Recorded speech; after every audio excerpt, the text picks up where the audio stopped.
A woman is more. She is a sun ray to flowers that bloom. Find her in God's hands. No longer silent. In God's hands. No longer silent. Hey y'all, how are you doing? How's everybody doing? This is another episode of No Longer Silent. Thank you so much for joining me.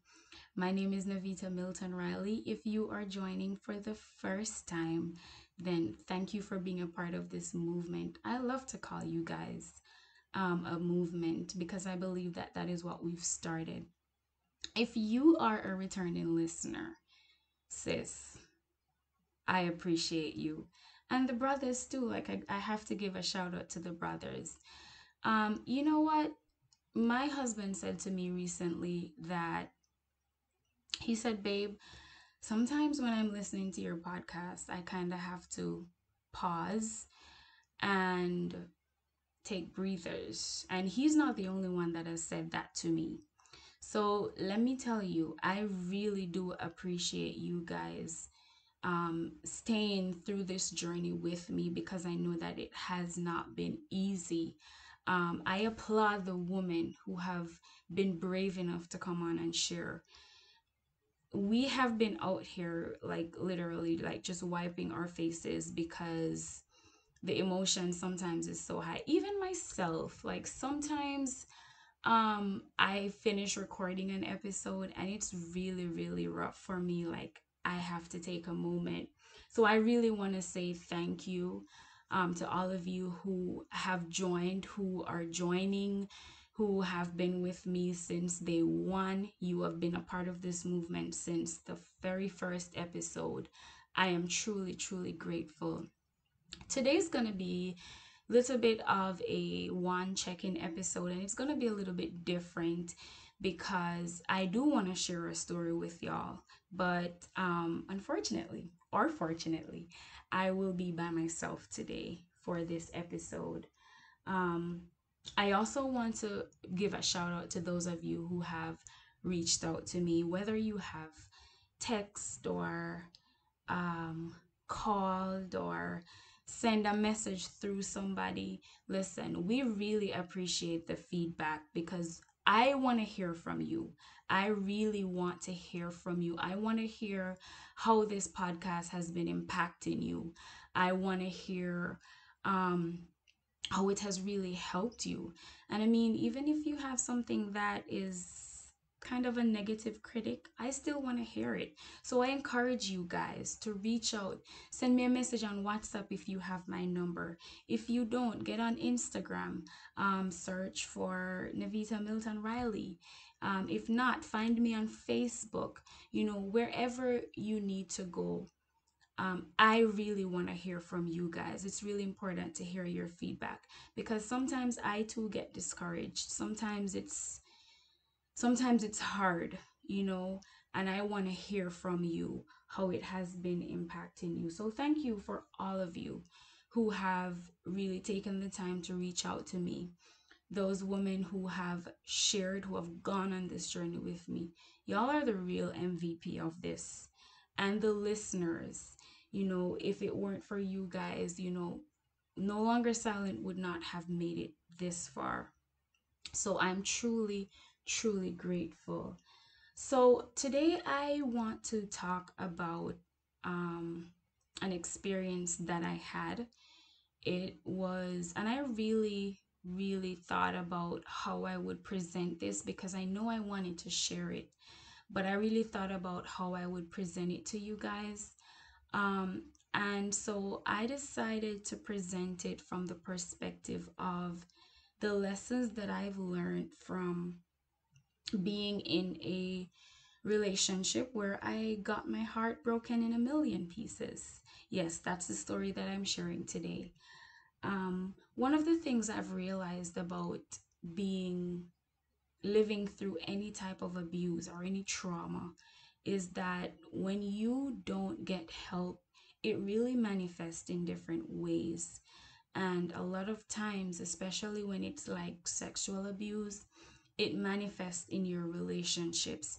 And you find that um, you allow a lot of things to happen to you, or you allow a lot of people to treat you as some type of way because you don't know any better. And it's important that we know this. It's important that we are aware of our weaknesses and the things that we need to work on.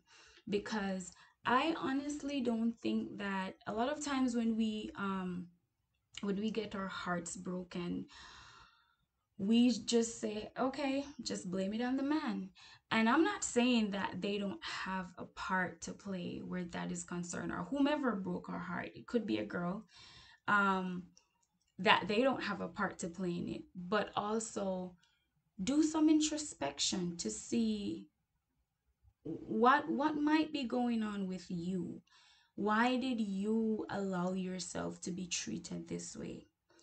And that is what I did. And so today I want to share with you guys the lessons that I have learned. So it's not to bash anybody, it's not to call anybody out. I just really want to share the lessons that I have learned from this experience and how it has helped me to make better decisions. One of the things that it had helped me to do was to really seek help. It was really after this relationship that I felt so lost, and I felt like I came to the end of myself, and I decided to go into therapy. So it really drove me to really get help for what I was going through. And I just want to say to you, if you are out there and you are struggling with something, before you decide that you're going to get married, before you decide that you're going to go into a serious relationship, sis, you need to get help, because that thing will manifest in different ways and it will allow you to hurt people that you didn't even want to hurt. So it's really important for us to check ourselves, if you will, and to make sure that we're not allowing this to happen to ourselves, but we know what we're about. So the first thing I wanted to talk about, the first lesson that I learned from this was, don't forget your own self-worth. Relationships are about self-love, and it's about respect. It's about loving yourself enough so that you can actually give yourself over to another person. Um, so a few years ago, when I was in college, I met someone in the church.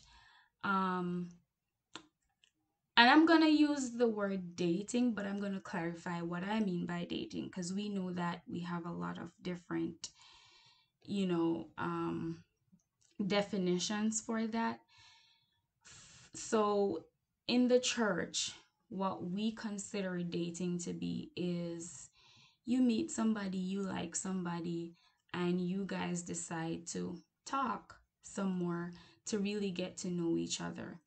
There is a sense of exclusivity to it. It's just that, you're not engaged in things that like a married couple would be engaged in, but there is some sort of definition that is given to the roles in the relationship. So I don't know if we say boyfriend or girlfriend in the church, but yeah, we were dating, meaning that we were getting to know each other. And it started out pretty well, just like every other relationship where, there are butterflies and um this excitement that you get at the beginning of a relationship, you know. And then things kind of start to happen, which brings me to my second lesson, and that is always listen to your gut.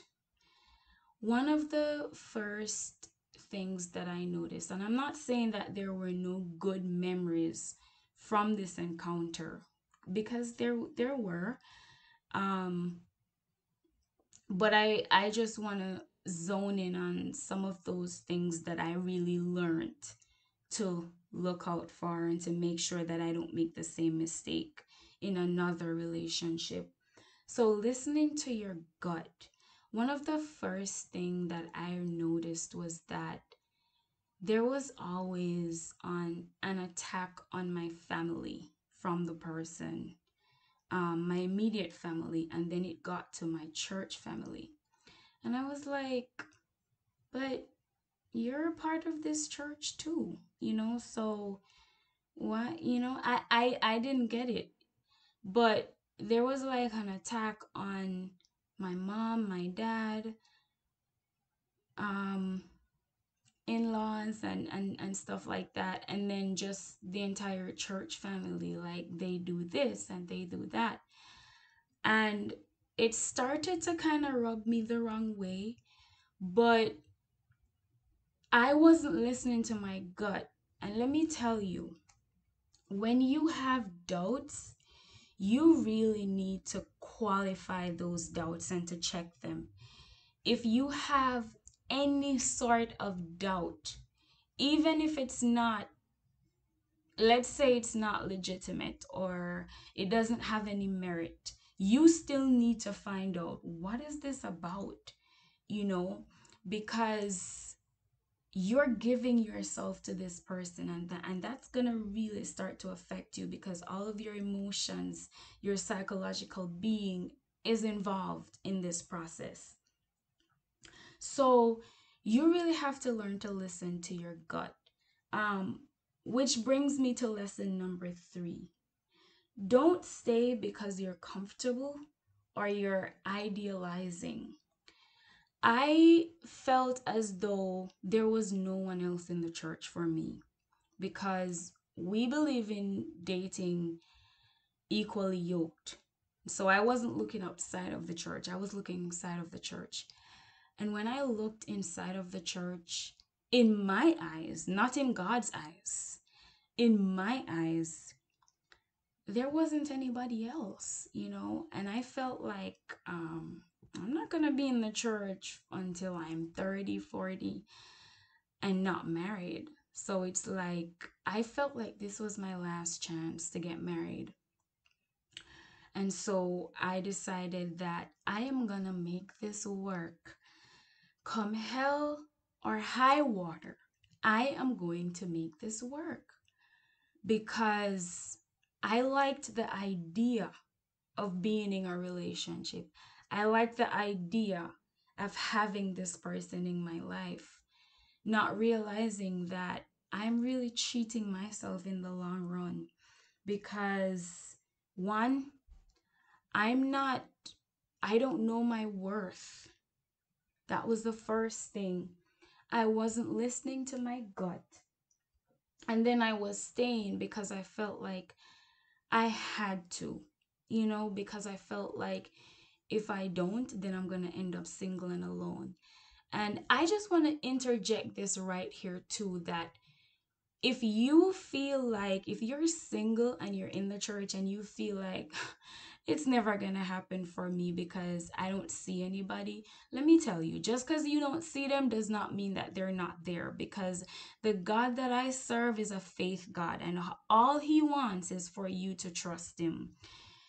When you start to trust him, you don't even know like I serve a God who can literally just take a man off of the street and bring him into the church and settle him, and sis, that's your husband.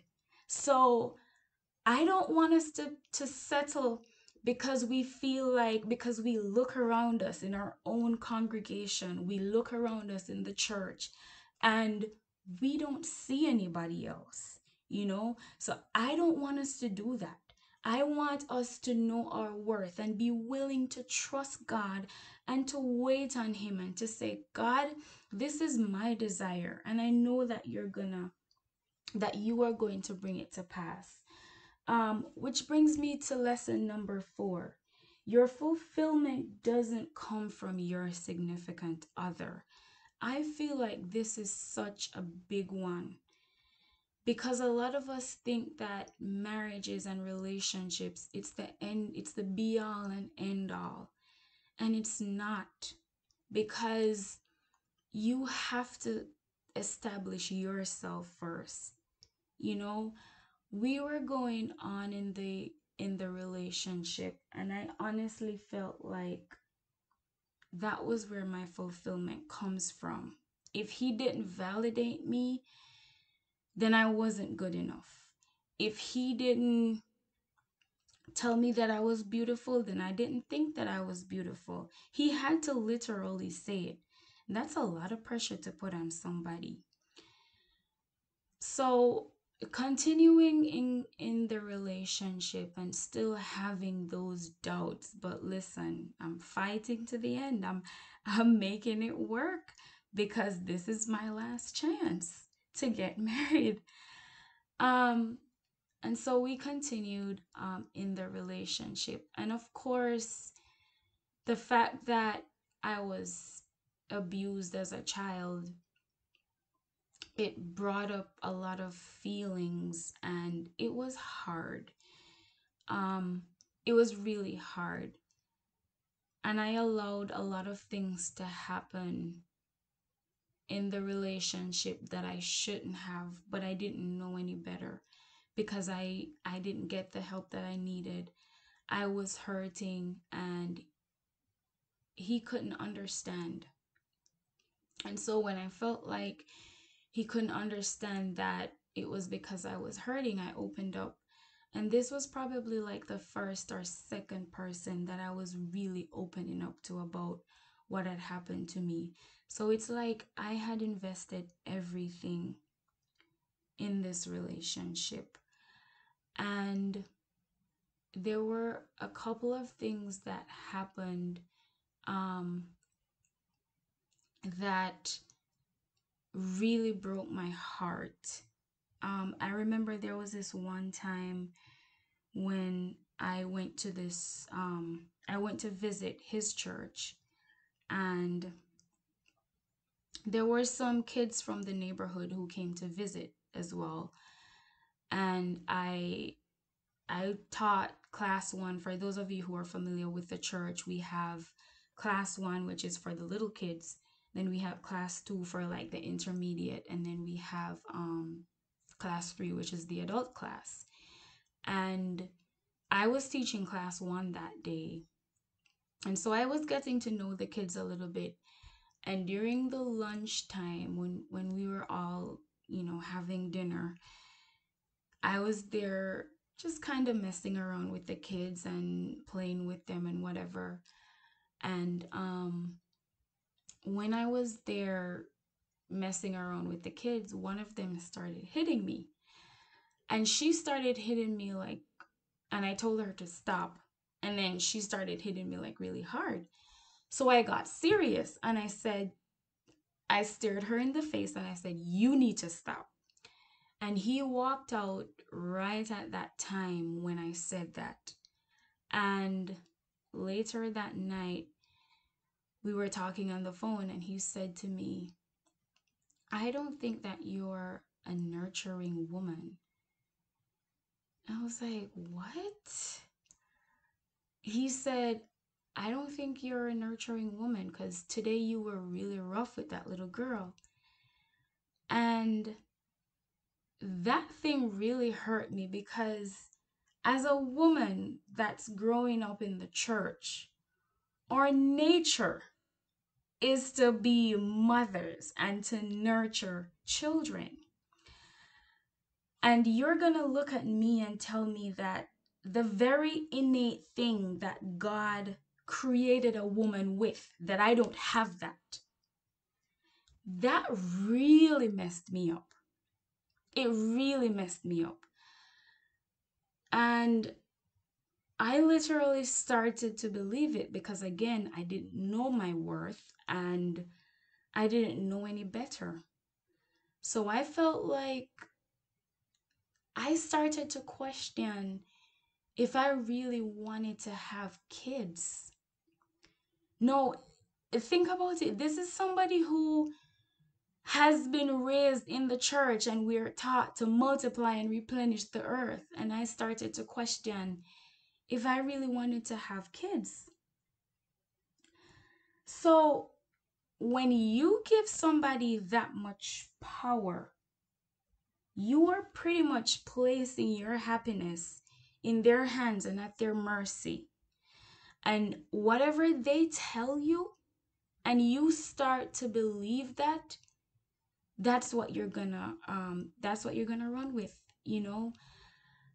And I started to believe that.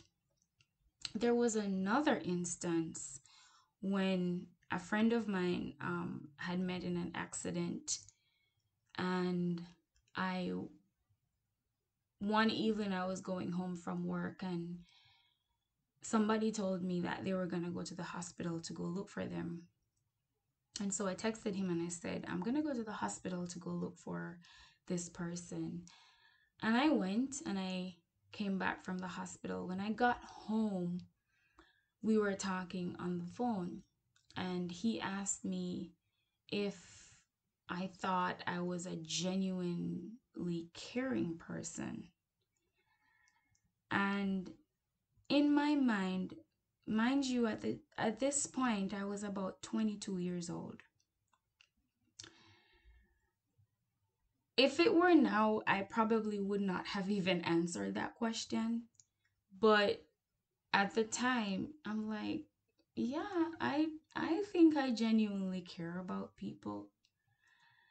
And he said to me, I don't think that you're a caring person. I think you only have this group of people that you care about, and that's it.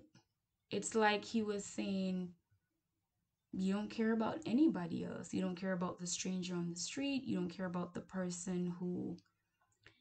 And I was like, you really think so? And he said, yeah. And guess what? I believe that too. So I believe that I didn't genuinely care for people. And this is all coming from one person. So I am now being defined by everything that he is telling me. But you know what? Um, if you're not happy with yourself, this is one thing that I learned, and I'm still talking about the fact that our fulfillment does not come from a significant other. If you are not happy with yourself, you won't find happiness in a relationship either. Because relationships are pretty much a direct reflection of the relationship that we have with ourselves. So if you're not happy by yourself, you're never going to be happy with someone else, because they can't give you that fulfillment that you were looking for.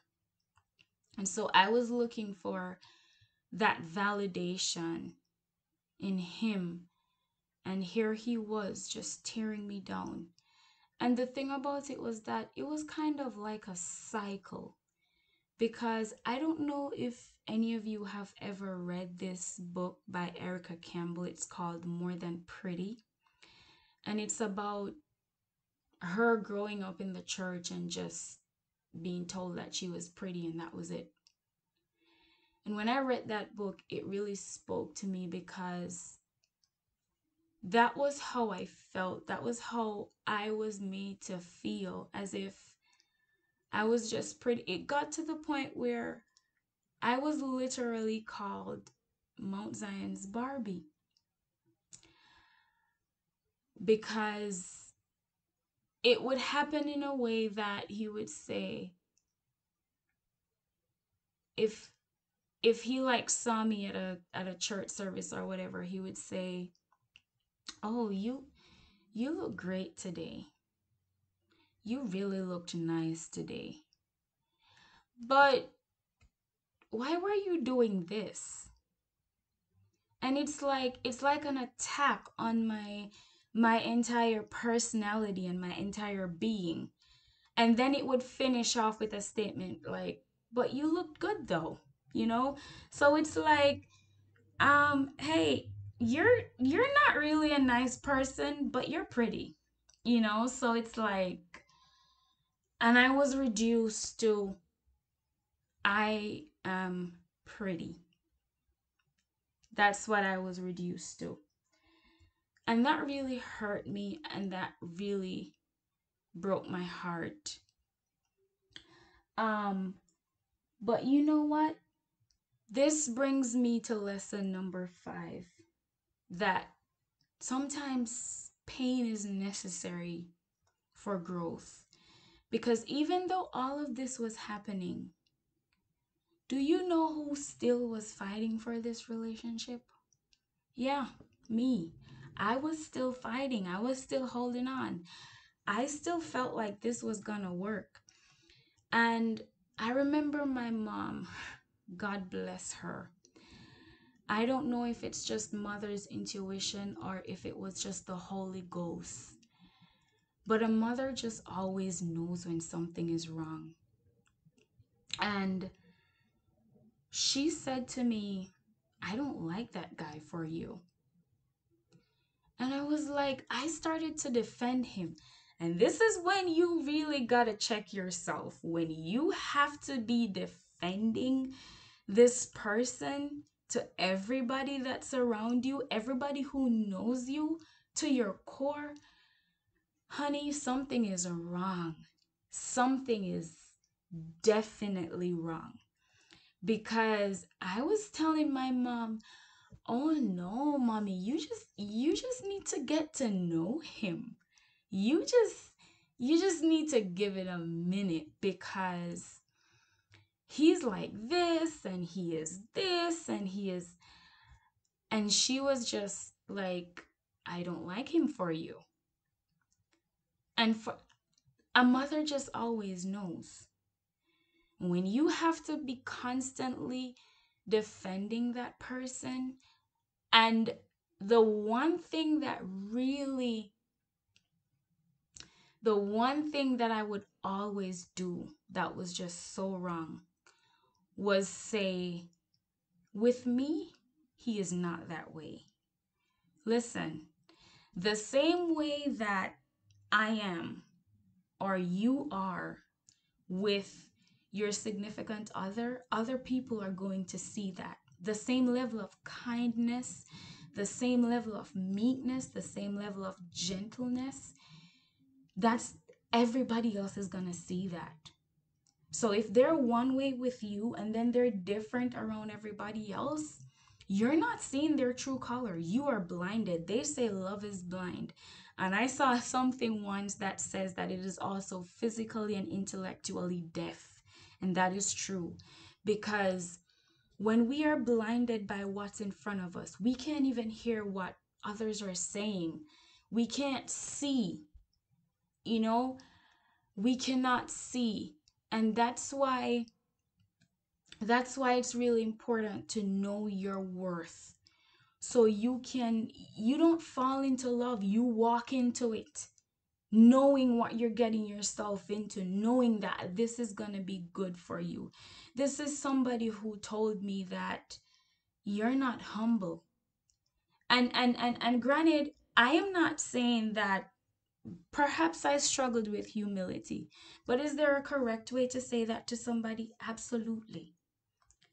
I remember being in meetings and I'm giving my input and I see a text coming on my phone. Can you just chill? You gotta stop now. And so many other things happen that I don't even want to get into. But one of the things that really, really, to this day, if somebody asks me, what is the most hurtful thing that somebody has ever said to you, without even blinking, this is the statement that comes back to me. I remember he said to me one day, you you should be like my ex. She is everything that I want in a woman. And Y'all don't even understand what that did to my self esteem. It was reduced to nothing when I heard that statement. And for some reason, it just never sat right with me. And whenever I would ask, I would hear that, there's a certain context in which I said this. And I remember one day I I said to him, there is no context, language, tone, or whatever that you can ever say this to me that will ever make it right. This is just wrong, you know? But pain is necessary for growth. And I really do appreciate what God did for me during that period. Um, God, he knew. You see, God is a God that he sees the future. He sees the big picture. My sister always say this to me, that God is a big picture kind of God. So he doesn't work in the here and now. He sees who you're going to be 10 years from now. He sees who you're going to be 5 years from now. He knows who you're going to be a year from now. And that's what he looks at. It's not just in this moment. So God realized that, one, you are hurting and you don't even know who you are right now. He saw that I never would have had the courage to walk away from this relationship. And so one day I got the call that this person was engaged to someone else.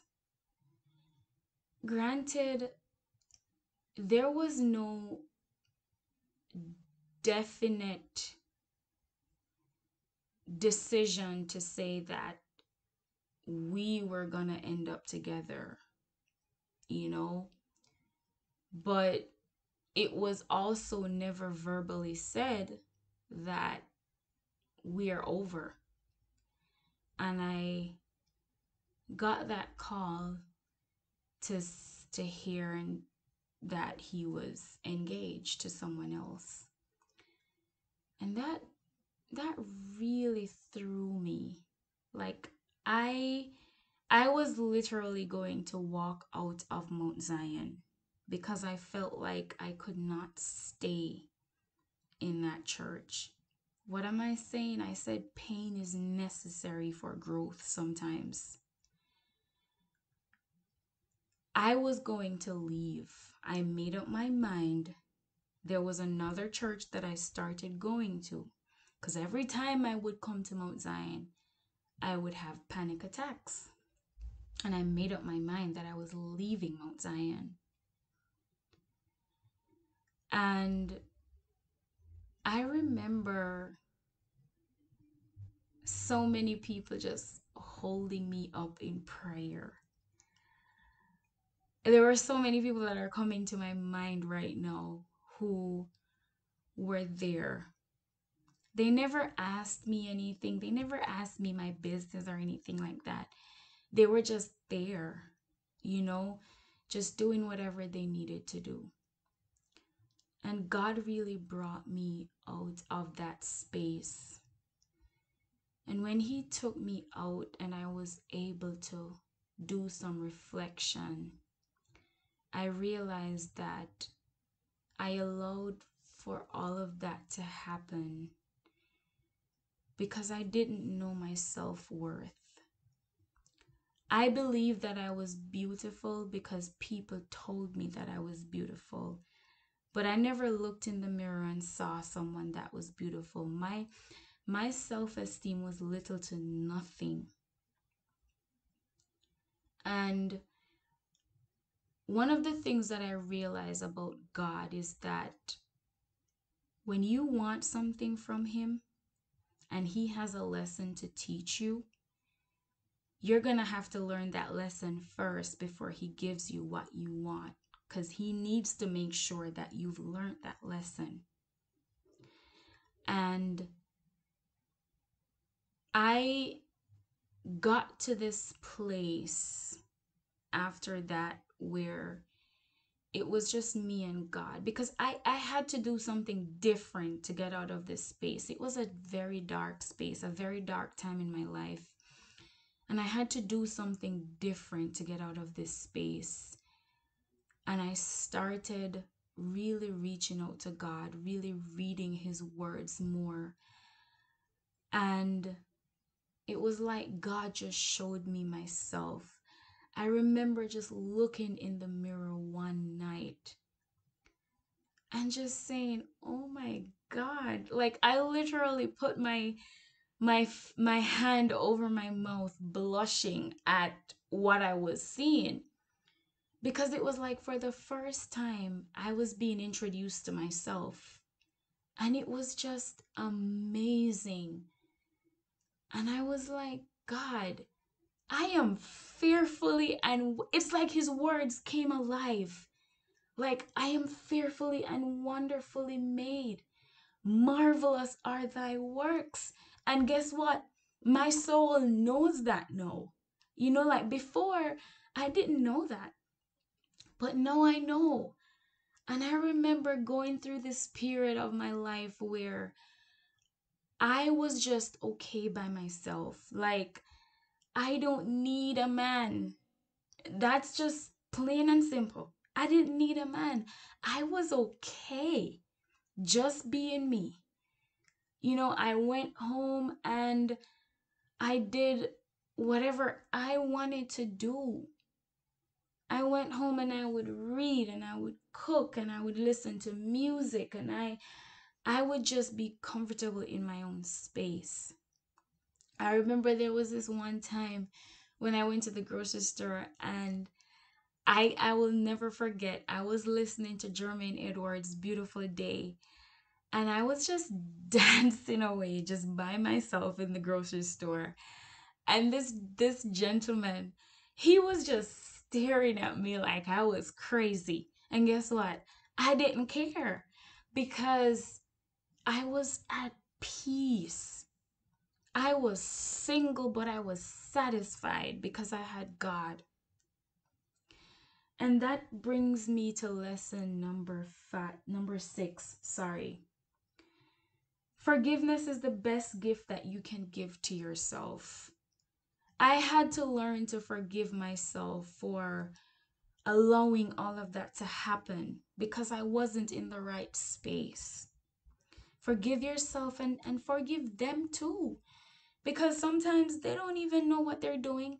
I am certain, I am absolutely certain that in his mind, in his own right, that he truly cared for me, but it just wasn't the type of self-care that I needed or that was necessary for me at the time.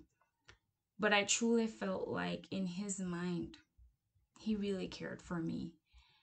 Um but yeah, I really just wanted to share that story with you guys. And I know that this was just me and it might have been monotonous. I'm sorry if it was. But I really wanted to share it with especially some of my younger sisters out there, because I know what it was like to be desperate. I know what it was like to be thirsty, as they would call it. I've lived through that moment where I just wanted a man to see me. But I've also lived through the moment where if you don't look at me, honey, I'm fine because God is looking at me. You know, I also lived through that moment, and I wanted to share that with y'all. To know your self-worth, know that you are priceless in God's eyes, and that you don't need somebody else to come and validate you, because God has already done that. He made you fearfully and wonderfully, and He created you in His infinite wisdom. And you are worth it. You are enough. I want y'all to know that. So before I go, I want to read today's empowerment. It's about self-esteem, self-love, and self-confidence. Every woman needs these three things: self-esteem, self-love, and self-confidence. A female that possesses all three is an empowered and unstoppable queen. She knows her worth. Everything about her represents quality. Her happiness comes from within first. She respects herself. She values who she is. She's not easily impressed or persuaded by people or things. She has purpose and direction. An admirable being is what she is, extraordinary and highly desirable. She's an unparalleled woman. We are called to be unparalleled and untouched. Let me remind you, in case you are wondering, you are enough.